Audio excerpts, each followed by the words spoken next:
Raravoss has fallen.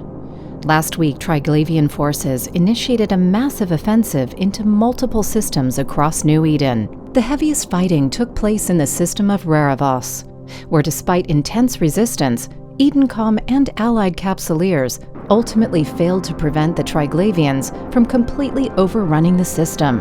All EDENCOM and Concord forces have either been destroyed or pulled out of Raravoss, bringing its effective security levels down to null.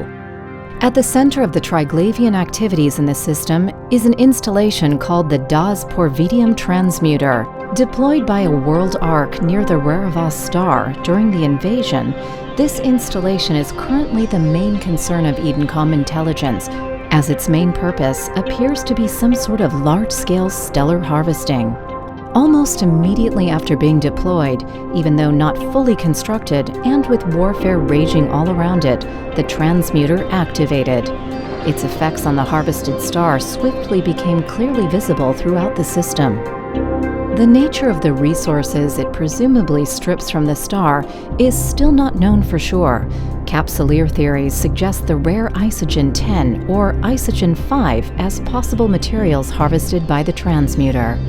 Triglavian forces have also deployed a number of mining facilities in the asteroid belts scattered around the system. These extractive supernexus mining facilities presumably harvest and process the required minerals to construct ships and other structures in besieged systems. This is believed to include materials necessary to complete the second construction phase of the stellar transmuter. While deploying massive forces, the Triglavians are using a living-off-the-land strategy to fully realize their aims. Systems invaded have previously been surveyed for suitable resources and their defenses probed. It is believed that once a viable system is found, they invade with enough force to establish a foothold. They then attempt to solidify that foothold by constructing more ships and equipment using materials they extract from the local resources. This choice of strategy may be a deliberate decision to maximize the impact of World Arc production capabilities, reducing the number of ships and equipment required to invade up front. This then allows the Triglavian collective to mount major attacks on more systems simultaneously. Alternatively, it might point to resource starvation in the Triglavian-controlled abyssal dead space, possibly due to scarcity, the impact of drifter attacks, or both. If so, it may have forced the Triglavians to harvest the crucial resources needed to press on with the invasion. Recognizing this, EDENCOM has implemented a defense strategy whose primary aim is to starve the Triglavian war machine by denying them access to vital resources. This requires immediate efforts to repel the Triglavians from targeted systems and make them fortresses proof against invasion, hitting the Triglavians fast and hitting them hard right from the start. Designed to deliver that punch, Upwell and EDENCOM have announced that they are speeding up the production and delivery of a new line of warships. The Skybreaker, Stormbringer, and Thunderchild are designed to carry weapons based on the Upwell Arcing Vorton projector technology, a superweapon previously only found towering on keep stars.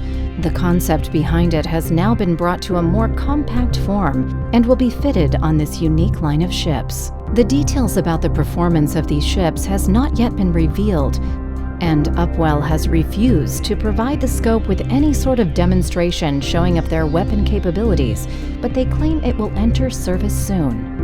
There is no doubt that these ships, when they arrive, will provide the firepower so desperately needed in this struggle ahead, but for the inhabitants of Raravoss, it is too little, too late. Fortunately, Raravoss is a low-population system. Its planet's mostly barren, with limited populations in underground industrial settlements. There are sporadic and confused reports of evacuations from the planets. Other accounts indicate a Triglavian presence, and some settlements have dropped out of contact. There are also a few citadels in the system, adding to the local population and possibly housing refugees. As of yet, there have been no confirmed Triglavian attacks on any of the citadels, but now that EDENCOM forces have pulled out, they might find themselves under attack soon. Despite numerous attempts, the scope was unable to reach any citadel officials for comments. What makes the loss of Raravoss truly appalling is the fact that the Triglavian assault could most likely have been pushed back had it not been for the traitorous acts committed by an alarming number of backstabbing Capsuleers. On multiple occasions, these rogue Capsuleers attacked EDENCOM forces, swinging the outcome of some critical battles in favor of the Triglavians. While many Capsuleers loyally sided with the defending EDENCOM forces, in the end they were overwhelmed by the combined strength of the Triglavians and the collaborating Capsuleers. Although EDENCOM has established 10 unbreakable fortress systems, it struggles to defend other systems that have come under attack.